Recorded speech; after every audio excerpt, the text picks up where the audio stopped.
your State of the Union drinking game included the words Al-Qaeda or Islamic extremism, then you went to bed stone cold sober.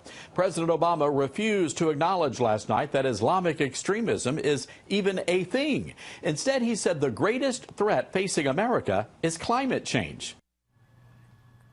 Yeah, he did say that. So let's see. So Obama ignores reality. Are Republicans going to ignore conservatives? You like that? What a segue. I just thought of that.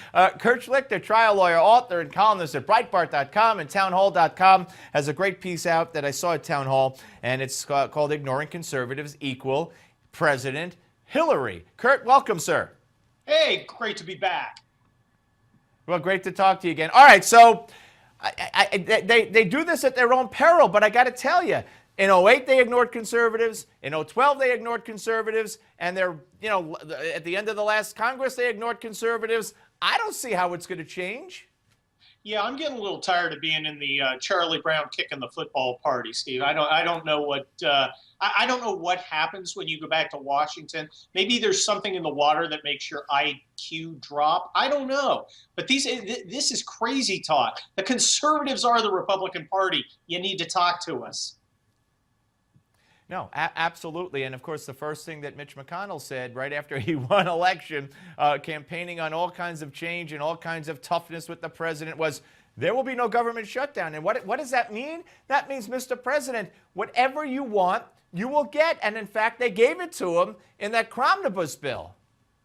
Look, I don't mind strategy. I don't mind tactics. And I'm a military guy, so I'm used to trusting people to meet the intent. The problem is, we can't trust the GOP because of their track record of failure.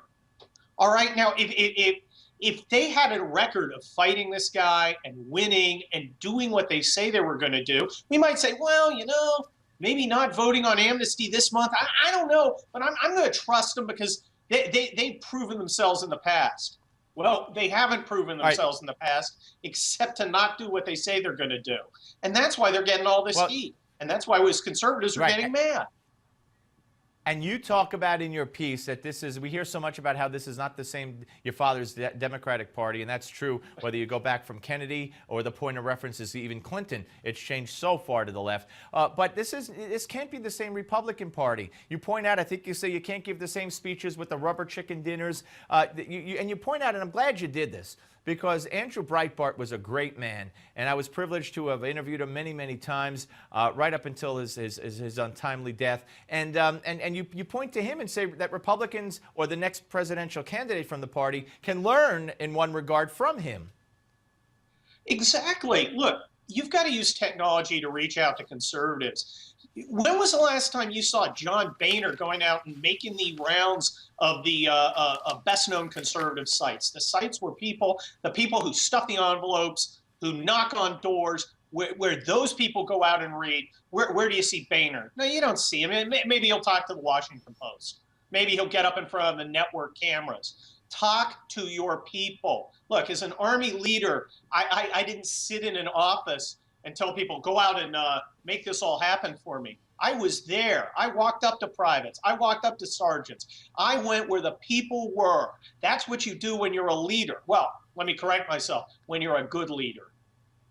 Yeah, absolutely. And here's another war that has to be fought, but first has to be recognized.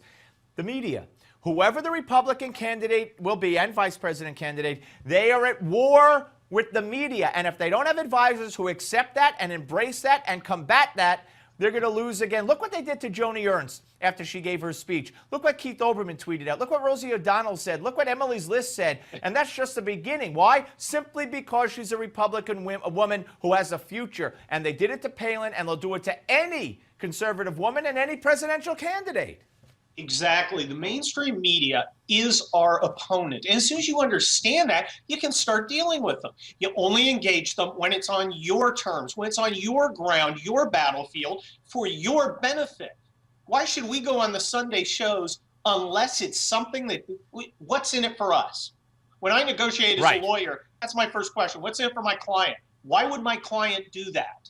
And if there's a good answer, then I go do it. And if there's a bad answer, I just shake my head and go, nah, not going to happen. No, Next topic. Kurt, we have to run a side business. Schlichter and Malzberg, media consultants for prospective GOP presidential candidates. I'm telling you, because if it's the same crew, ooh, don't say this. Ooh, don't say that. Ooh, don't offend that one. Oh, go on all the shows. Oh, subject yourself to this.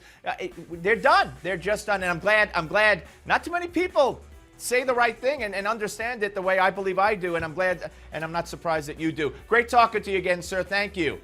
Thanks for having me. All right, take care. Next, the director of the acclaimed documentary, The War on Kids, will be here. Don't miss it.